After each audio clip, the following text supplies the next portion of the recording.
This video goes over question 3 of the business optimization assignment. A rental car agency rents $220 per day at a rate of $40 per day. For each $1 increase in rate, 5 fewer cars are rented. At what rate should the cars be rented to produce the maximum income? What is the maximum income? So this is similar to the last few problems. The difference is they didn't give us a demand curve. They gave us a point on the demand curve and a way to figure out the slope. So this is what the demand curve looks like. P of X is the vertical in dollars, and then X, which is cars rented per day, is the horizontal. So they gave us a point on that graph. So that point is cars rented is 220, and then the rate, the price is 40. So I'm going to label that X1, Y1. The other thing they gave us was each $1 increase in rate has us renting 5 fewer cars. So our slope is going to be -1 because we're renting fewer cars. So +1 divided by -5, I'm just going to make it -5, and that's dollars and then cars. So we're going to make that as a number as -1/5. So our slope is -1/5. So we're going to use the point slope form. Y minus Y1 equals M times X minus X1. So I have everything labeled here. Y minus 40 equals -1/5.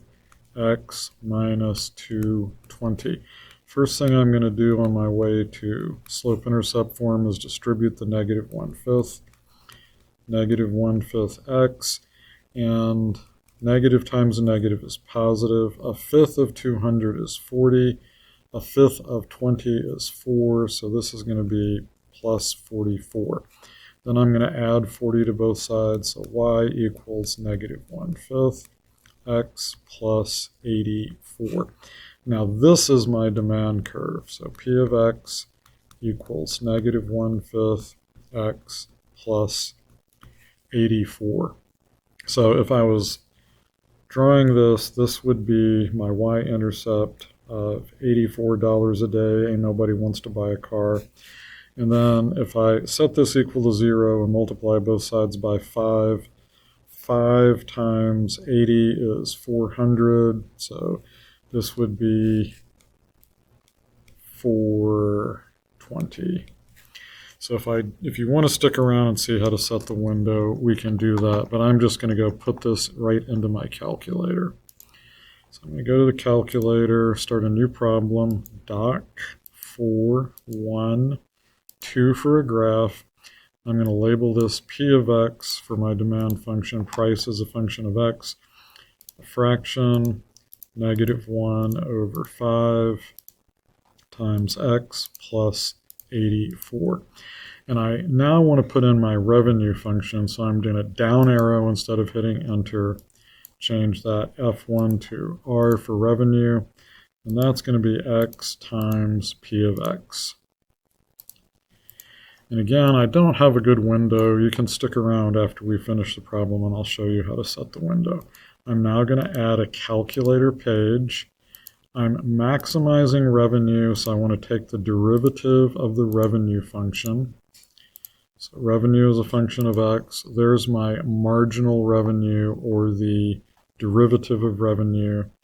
Menu algebra 1 for solve. Grab my marginal revenue, set it equal to 0, solve for X. So to maximize revenue, I want to rent just 210 cars a day. So I want to set the price. P at 210 is going to be $42 a day, and my revenue at 210 will be $8,820. 8,820, and we want to charge $42 a day. Check that answer. Well done. And you can exit now and go on to the next one, or you can stick around and watch how to set the windows for a good graph. So I'm going to go back to the graph here. And looking back at my handwork with the graphs, I know my y-intercept is 84 and my x-intercept is 420. So if I go to menu, 4 for window slant zoom, 1 for window settings, I'm going to go like -50 to 450 to get the x in, and then say go by 50s each. And then for the demand curve, I'm going to go like -10 to 90. And we'll put tick marks every 5. So we have a really nice picture of our demand curve. And I'm going to need a much different vertical window for the revenue curve. So I'm going to actually hit Tab to open up the function definitions, and I want to go get the revenue function. Actually, that was pretty easy to remember. So I'm going to copy that and start a new graph because I'm going to have a much different window. So I'm going to label that R of X and then paste, and then menu 4.1. We want the same X window. Let's say -50 to 500 by 50s, and then we'll say like 300 times 40. So 300 times 40, that's like, what, 12,000. So we'll go like -2,000 to 15,000 and go by thousands. So I get a pretty good picture of my revenue function as a downward facing parabola. And we did get the problem right. So that concludes this video.